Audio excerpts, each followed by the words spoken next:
kunipa masikio yako kwa muda mfupi ili nikueleze habari ambazo tumekuletea katika mtaa wenu wa Nyambura Lelini. Sina habari nyingi zaidi ya hii niliyokuwa nimekuletea. Unaweza kunipa masikio yako dakika chache. Majina yangu naitwa Elisha.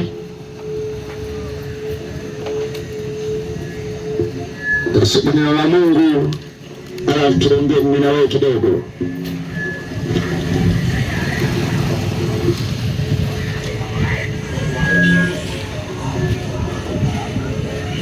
Biblia inasema hivi kwenye kitabu cha Yohana sura ya 11 na mstari wa 32. Biblia inasema basi Mariam alipofika pale alipokuwapo Yesu na kumwona, alianguka miguuni pake akamwambia, Bwana, kama ungalikuwako hapa, ndugu yangu hangalikufa. Kama ungalikuwako hapa.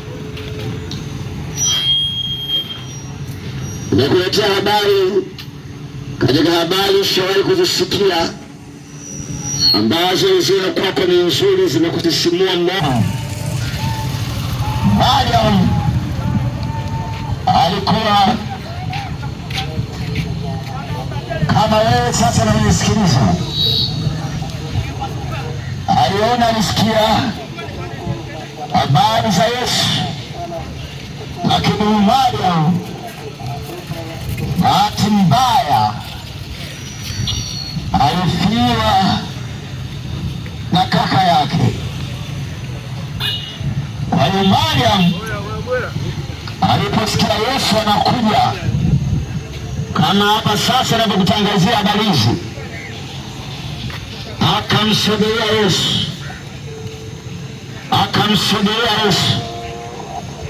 Wewe nisikia habari hizi sasa, kana yako mambo mengi yamekufa. Kufa si kifo tu cha mwili. Uweza ukawa upo, lakini akili yako imekufa, biashara imekufa, roho yako imekufa. Biblia inasema atendaye dhambi amekufa ingali hai.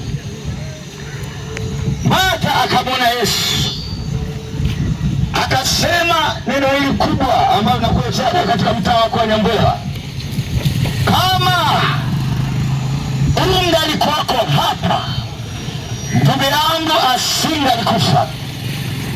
Martha akamwambia Yesu, kama ungalikuwako hapa, ndugu yangu asingalikufa. Inawezekana mambo mengi kwako yamekufa kwa sababu Yesu haujamkaribisha katika maisha yako, haujamruhusu kumpa maisha yako.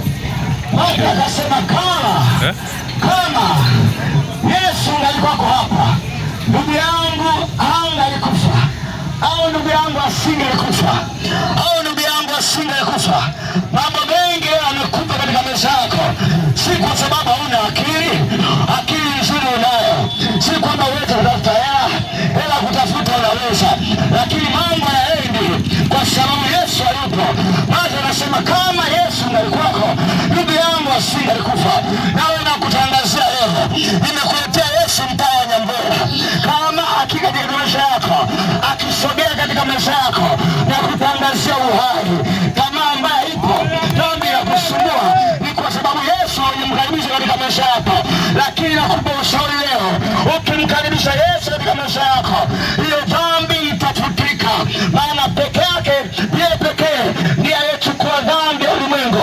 Yohana alipomwona Yesu akasema, tazama yule ndiye aliyechukua dhambi ya ulimwengu. Nami nakutangalia sasa, unasumbuka na mizigo mingi, lakini Yesu aliko maishani mwako.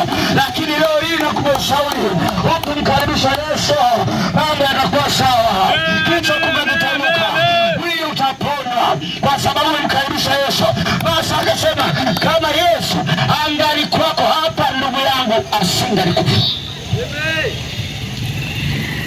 Unatembea namna hiyo, lakini mambo mengi yamekufa ni shahidi, na ni kwa sababu hujampa Yesu maisha. Sikiliza, mwanadamu peke yake hawezi kujikomboa. Hata ukitumia waganga wa kienyeji hawezi kutoka katika shida hiyo, kwa sababu tangu mwanzo alishindwa. Lakini alikuja mwanaume mmoja aliyetoka juu, aliyechukua dhambi ya ulimwengu, akafa pale msalabani, lakini siku ya tatu akafufuka, akasema mimi ni nani hai, na mimi na ufunguo wa uzima, nina ufunguo wa mauti. Kama mauti ya kusumbua, dhambi ni mauti, mauti ya kusumbua, magonjwa ni mauti, lakini Yesu ukimkaribisha utakuwa hai tena. Ukimpa Yesu maisha utakuwa hai tena.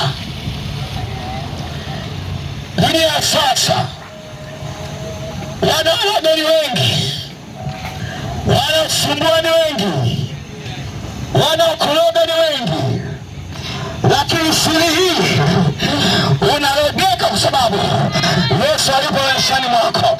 Lakini kama sauti unayosikia sema Yesu yuko hapa, sikia nikwambie, sija kutangaza habari ya dini.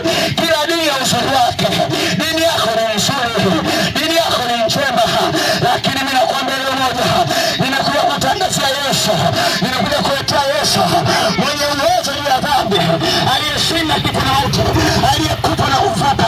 Kama ukimkaribisha utakuwa hai.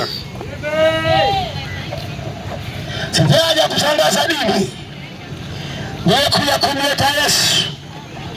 Yesu alikuja nasema, kwa maana jinsi Mungu alipenda ulimwengu hata akamtoa mwanawe wa pekee, ili kila muumini, si kila mwenye dini, kila anayesikia sauti hii atakayesema nimesumbuka na dhambi, nimesumbuka na mzigo, nimesumbuka na magonjwa, leo hii namkaribisha Yesu, anakuponya.